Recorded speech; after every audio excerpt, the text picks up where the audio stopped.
জমে উঠেছিল শাহিদ করিনার প্রেম। ভক্তরা ভেবেই নিয়েছিলেন একে অপরের সঙ্গে সাত পাকে বাঁধা পড়বেন এই তারকা জুটি, কিন্তু বাস্তবে হয়নি তেমনটা। জানেন কেন ভেঙেছিল শাহিদ করিনার প্রেম?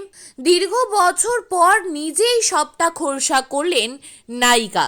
দেখুন প্রাক্তনকে নিয়ে ঠিক কি বললেন করিনা।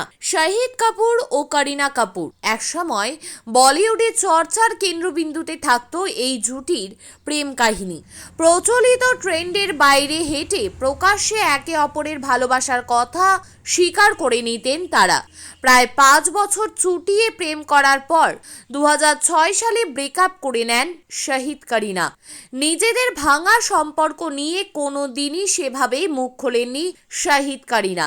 তবে সম্প্রতি এক সাক্ষাৎকারে অনুপমা চোপড়ার সঙ্গে মন খুলে কথা বললেন নবাব বেগম। লোকে প্রায় ধরেই নিয়েছিলেন যে শাহিদ কাপুরকেই বিয়ে করবেন করিনা কাপুর। যেভাবে তাদের প্রেমের গুঞ্জন ছড়িয়ে পড়েছিল গোটা বলিউডে, তা শুনে করিনা এবং শাহিদের পরিবারও এই বিয়ে নিয়ে মোটামুটি ভাবতে শুরু করেছিলেন। বিশেষ করে করিনা এবং শাহিদের চুমুর ভিডিও ভাইরাল হতেই তাদের প্রেম যেন আরও প্রকট হয়ে ওঠে। কিন্তু হঠাৎই অঘটন, রাতারাতি করিনা ছেড়ে দিলেন শাহিদকে। তখন সবে দুজনে শুরু করেছেন জব উই মেট ছবির শুটিং, আর তার মাঝেই এই ব্রেকআপ কাণ্ড। কিন্তু এই ব্রেকআপের খবর সবাই জানলেও এর নেপথ্যের কারণটা অজানা ছিল বহুদিন। অবশেষে সম্প্রতি এক সাক্ষাৎকারে করিনা নিজেই জানালেন কেন তাদের সম্পর্কের ইতি ঘটেছিল।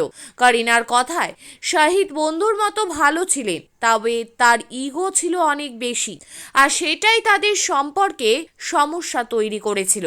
সামান্য কথাতেই ঝগড়া হতো, আর ঝগড়া হলেই শাহিদ কথা বলা বন্ধ করে দিত। রাতের পর রাত ফোনও করতো না। তবে করিনা এটাও স্বীকার করেছেন, সময়ের সঙ্গে শাহিদ অনেক বদলেছেন। সাইফের সঙ্গে বিয়ে হওয়ার পরপরই তিনি অতীত নিয়ে কথা বলতে চান না, বিশেষ করে শাহিদ নিয়ে তো একেবারেই নয়। করিনার এমন উক্তিতেই জল্পনা শুরু হয়। নিন্দুকদের মুখে নানান প্রশ্ন, কি এমন হয়েছে যে করিনা এই বিষয়ে মুখ খুলছেন না? শেষমেশ সম্প্রতি নিজেই স্পষ্ট করলেন, তবে শাহিদের এখন অনেক পরিবর্তন হয়েছে। ওরা ভালো থাকুক, সুখে থাকুক।